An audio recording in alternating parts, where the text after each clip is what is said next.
Episode 224. And what about the team from Dynasty in Frost Forest? What about this Jia Dynasty team in Frost Forest? Captain Yu Wenzhou asked. Choni Lao quickly introduced the 5 classes of the Jia Shi team. They had done their research on this. It's clearly a stand-in. New players in the new server don't have the ability to post scores that high. Yu Wenzhou said. I think so too. Cheng Lao said. And it probably wasn't just a casual carry. Look at the clear time for the Burial Grounds dungeon. It was set right around the time of our match against Jia Shi. Team Jia Shi's vice captain Liu Hao made multiple shockingly basic mistakes during that match. His form was unusually poor. Looks like the guy was off, playing a new server dungeon. It was a distraction.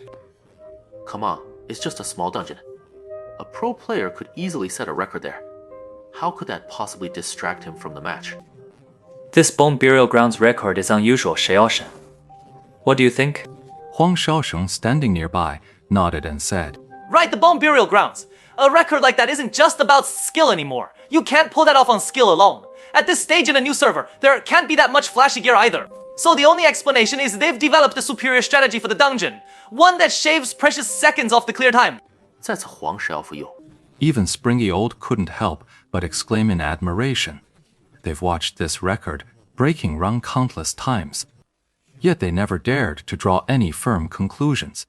Perhaps only a top-tier technical master like Huang Xiaoshen, with his astonishing judgment, would dare to answer with such confidence. So, the Jia Dynasty's record was set by Liu Hao playing as a substitute.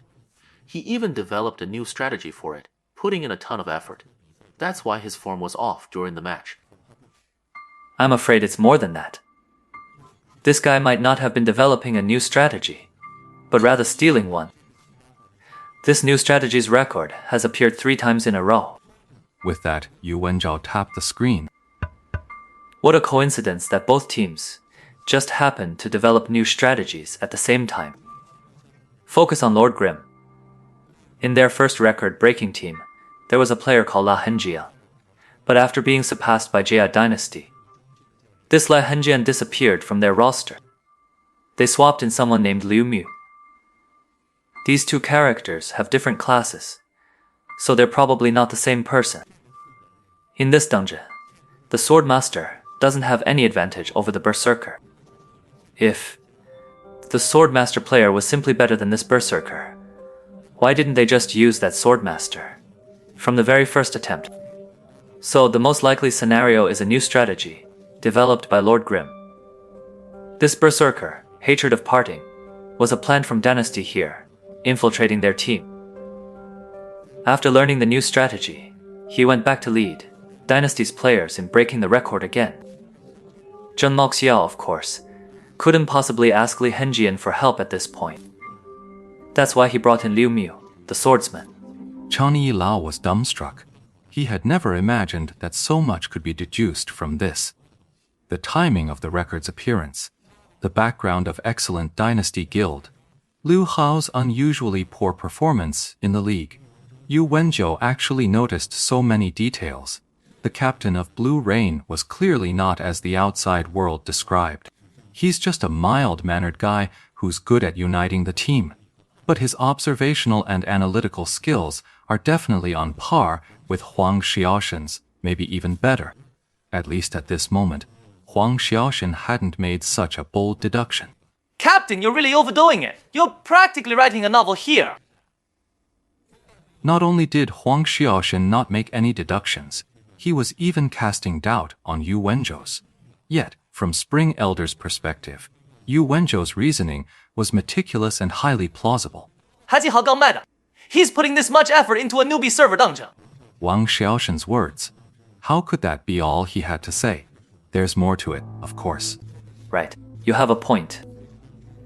So there might be some other special reason why he's taking this dungeon record so seriously. Back in Frost Forest, he even went so far as to infiltrate Lord Grim's team to gather intel after competing for the record. Looks like they're taking this Lord Grim pretty seriously too. Even a pro player sees him differently. Zhenmo Xiao can't be far off. I have a feeling Liu Hao knows Lord Grimm inside and out. Beneath his targeted actions lay fear, recognition, and trust. Because they were afraid, he'd go and scout out the opponent's situation. Because he recognized the tactic of stealing from the opponent, he used it directly. Because he believed the opponent's strategy was already the optimal choice.